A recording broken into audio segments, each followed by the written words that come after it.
குழந்தைகளா, நம்ம மோனாவும் புஜ்ஜியும் காலாண்டு விடுமுறையில நீலகிரி மலையில் உள்ள ஊட்டிக்கு சுற்றுலா வந்திருக்காங்க. இரவு பயணமா வந்ததால நல்லா தூங்கிட்டு காலையில எழுந்து ஆர்வமா வெளியில வந்து பாக்குறாங்க. புஜி, இந்த மலைகளெல்லாம் பாரேன், எவ்வளோ அழகா இருக்கு. ஆமா மோனா, ரொம்ப அழகா இருக்கு. நான் மலைக்கு மேல இருக்கிறேன்னு என்னால நம்பவே முடியல. அப்பா, என்ன மோனா இப்படி குளிருது?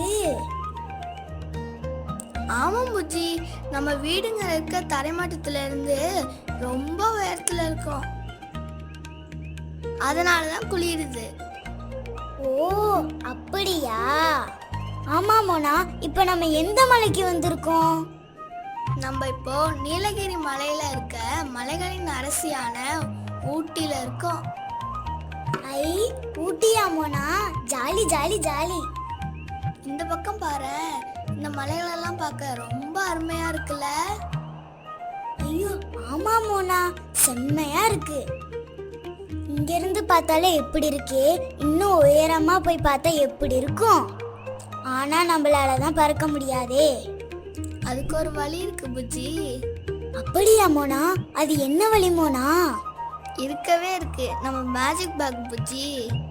Magic bag, magic bag, magic bag. Wow, what a lovely magic bag. Magic bag, சாசுவை வெளில கொண்டு வா. சாசுவா? யார் மோனா அது? இதோ சாசுவே வந்துட்டான். ஹாய் சாசு, எப்படி இருக்க? ஹலோ மோனா, நான் ரொம்ப நல்லா இருக்கேன். சாசு, இதுதான் புஜ்ஜி. ஹாய் புஜ்ஜி. ஹாய் சாசு.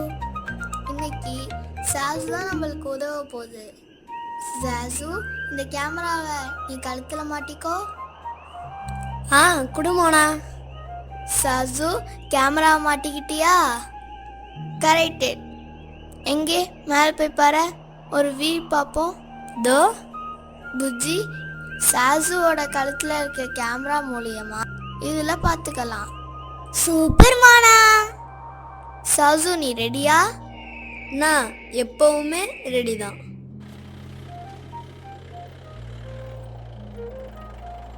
நாங்களும் ரெடி. இதோ உங்களுக்கு முழுசா தெரியுதுல, இதுதான் நீலகிரி மலையோட தோற்றம். இதோ இந்த பக்கம் நீளமா இருக்கா, இதுதான் மேற்கு தொடர்ச்சி மலைகள். இப்போ இந்த பக்கம் பாருங்க, இதுதான் கிழக்கு தொடர்ச்சி மலைகள். இந்த ரெண்டு மலைகளும் சந்திக்கிற இடத்துல தான் நாம இருக்கோம். இந்த இடத்துக்கு பேரு தான் நீலகிரி. வாவ், சூப்பரா இருக்கு சாசு. இங்க பாருங்க, இதுதான் நீலகிரி மலையில இருக்க மிகப்பெரிய சிகரம், தொட்டபெட்டா. நல்லா இருக்கு சாசு. ஆமா சாசு, நம்ம தமிழ்நாட்டில் இருக்கிற இந்த ரெண்டு மலைத்தொடர்கள்லையும் மக்கள் வாழ்றாங்களா? ஆமா மோனா, இந்த ரெண்டு மலைத்தொடர்களையும் மக்கள் வாழ்றாங்க. அததான் மலை வாழிடங்கள்னு சொல்றோம். அப்படி தமிழ்நாட்டில் இருக்கிற புகழ்பெற்ற மலை வாழிடங்கள் என்னன்னா உதகமண்டலம், கோத்தகிரி, கொடைக்கானல், கொல்லிமலை, அப்புறம் ஏற்காடு, இப்படி பல இருக்கு. சாசு, இந்த மலைகள்ல என்னென்ன விளையுது? இதெல்லாம் என்ன செடி சாசு? மோனா, சரியான கேள்வி கேட்ட. தேயிலை, காபி, வாசனை பொருட்கள், இது எல்லாத்தையும் பயிரிட்டு வளர்க்குறாங்க. அப்படியா? இதெல்லாம் இங்க விளைவிக்கிறாங்களா? ஆமா, அது மட்டும் இல்ல, தமிழ்நாட்டில் பல வகையான தாவர இனங்களும் விலங்கு இனங்களும் இங்கே தான் நிறைய இருக்கு. அப்படியா? என்னென்ன இருக்கு? சொல்றேன். விலங்குகளும் பறவைகளும் பாதுகாப்பா இருக்கிறதுக்காக மேற்கு தொடர்ச்சி மலைகள்ல முதுமலை வனவிலங்கு சரணாலயம், இந்திரா காந்தி வனவிலங்கு சரணாலயம், அப்புறம் ஆனமலை தேசிய பூங்கா இருக்கு. இந்த பூங்கால பல தாவர வகைகள் இருக்கு. உங்களுக்கு ஒன்று சொல்லவா? அதோ தெரியுது பாருங்க, அதுதான் குறிஞ்சி மலர்.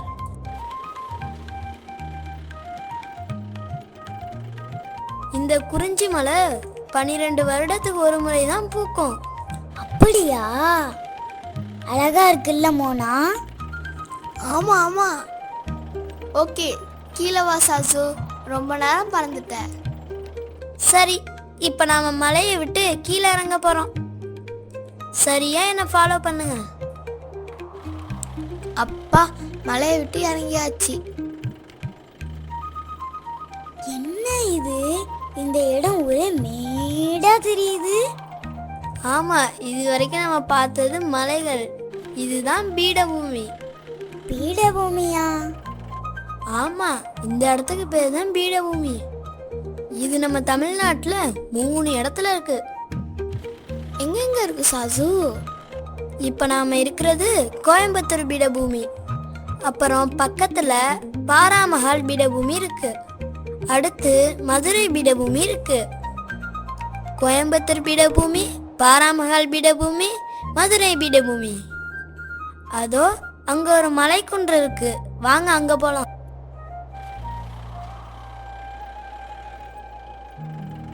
இது ஒரு சின்ன மலை மாதிரி இருக்கு.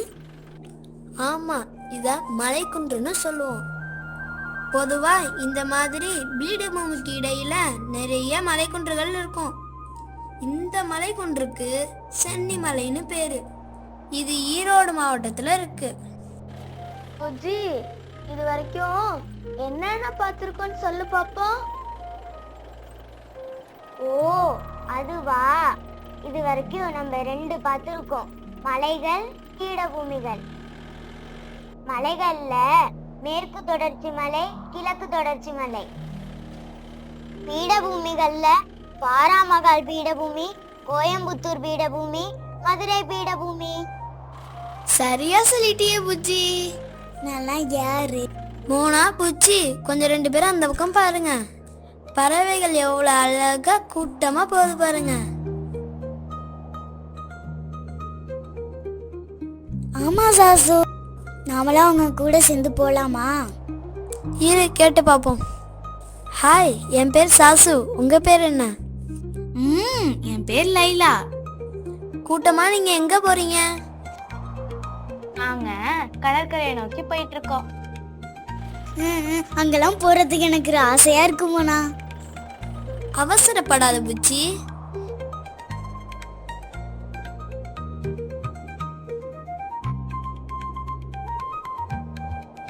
இது என்ன இவ்ளோ தண்ணி போகுது மோனா? கண்டிப்பா இது ஒரு ஆறா தான் இருக்கும். சாசு, இது என்ன ஆறு, என்ன பகுதி? மோனா, இதை நம்ம அந்த பறவை கூட்டத்துக்கிட்டே கேட்போம். ஆமா, இந்த ஆறோட பேர் என்ன? இதுதான் காவேரி ஆறு. இந்த பகுதிக்கு பேர் என்ன? இந்த மாதிரி ஆறுகள் ஓடுற பகுதிகளுக்கு சமவெளிகள்னு பேரு. தமிழ்நாட்டுல 2 வகையான சமவெளிகள் இருக்கு. அப்படியா? அது என்னென்ன? ஆற்று சமவெளி, கடற்கரை சமவெளி. அப்ப இது கண்டிப்பா ஆற்று சமவெளி தானே? ஆமா மோனா, அப்படிதான் இருக்கும்னு நினைக்கிறேன். லைலா, அப்படின்னா இது ஆற்று சமவெளியா? ஆமா, சரியா சொன்ன. இது ஆற்று சமவெளி தான். இது ரொம்ப நீளமா இருக்கே. நம்ம தமிழ்நாட்டுல ஆற்று சமவெளிகள் 3 இடத்துல இருக்கு. வடக்கு சமவெளிகள், மத்திய சமவெளிகள், தெற்கு சமவெளிகள். இதுல வடக்கு பக்கம் இருக்க பாலாறு, செய்யாறு, பெண்ணை மற்றும் வெள்ளாறு ஆகிய ஆறுகள் சேர்ந்து வடக்கு சமவெளிகளை உருவாக்குது. செய்யாறு என்றது பாலாற்றின் கிளையாறு. இது திருவண்ணாமலை மாவட்டத்தில் பாய்கிறது. ஓ, அப்படியா? இதோ பாருங்க, இதுதான் காவேரி ஆறு. காவேரியும் அதோட பல கிளை ஆறுகளும் சேர்ந்து மத்திய சமவெளிகளை உருவாக்குது. அப்பப்பா, பார்க்கறதுக்கே ரொம்ப அருமையா இருக்கு. ஆமா மோனா. இது போல தெற்கு பகுதியில வைகை ஆறும் தாமிரபரணி ஆறும் சேர்ந்துதான் தெற்கு சமவெளிகளை உருவாக்குது. லைலா, நீ சொன்ன மாதிரி 3 ஆற்று சமவெளி பார்த்துட்டோம். கடற்கரை சமவெளிகள் எங்க இருக்கு? ஏய் மோனா மோனா, இங்க பாரு எவ்வளோ தண்ணி இருக்கு. அதுதான் கடல். இப்ப நம்ம கடற்கரைக்கு வந்துட்டோம். வந்தோம்னா கடற்கரை சமவெளி வந்துடும். சென்னையிலிருந்து கன்னியாகுமரி வரைக்கும் இருக்கிற இந்த சமவெளிகள் தான் தமிழக கடற்கரை சமவெளிகள். இதை சோழமண்டல கடற்கரை சமவெளிகள்னு சொல்லுவாங்க. இந்தியாவிலேயே 3வது நீளமான கடற்கரை தமிழகத்தில் தான் இருக்கு. இது சென்னையிலிருந்து கன்னியாகுமரி வரைக்கும் நீண்டு இருக்கு. ராமநாதபுரத்தில் இருக்கிற பாம்பன் தீவு மன்னர் வளைகுடாவையும் பாக் நீர் சந்தியும் பிரிக்குது. தமிழ்நாட்டில் 13 மாவட்டங்கள் கடற்கரை ஓரமாக இருக்கு. அடேங்கப்பா, கடற்கரையை பத்தி இவ்வளோ செய்திகள் இருக்கா? இன்னும் இருக்கு, சொல்றேன் கேளுங்க. சென்னை மெரினா கடற்கரை உலகிலேயே 2வது மிக நீளமான நகர்ப்புற கடற்கரை. அப்புறம் ராமேஸ்வர கடற்கரை, அதோட அழகே தனி. கன்னியாகுமரி கடற்கரையிலிருந்து கடல் நீருக்கு மேல அழகா தெரியும் சூரிய உதயத்தையும் சூரிய மறைவையும் பார்க்கறதுக்கே புகழ்பெற்ற இடம் இது. என்ன இந்த செய்திகள் உங்களுக்கு போதுமா? ரொம்ப நன்றி லைலா. கடற்கரையை பத்தி தெரிஞ்சுக்கிட்டோம். ரொம்ப நன்றி லைலா. இப்போ நீ கீழே வந்துடு. புஜி, என்னென்ன பார்த்தோன்னு சொல்லட்டுமா இப்போ? வேணா நான் சொல்றேன். மலைகள், பீடபூமிகள், சமவெளிகள், கடற்கரை, இது 4ஐயும் பார்த்துட்டோம். சரியா சொன்ன புஜி. வா, நம்ம வீட்டுக்கு போலாம். ஓகே மோனா.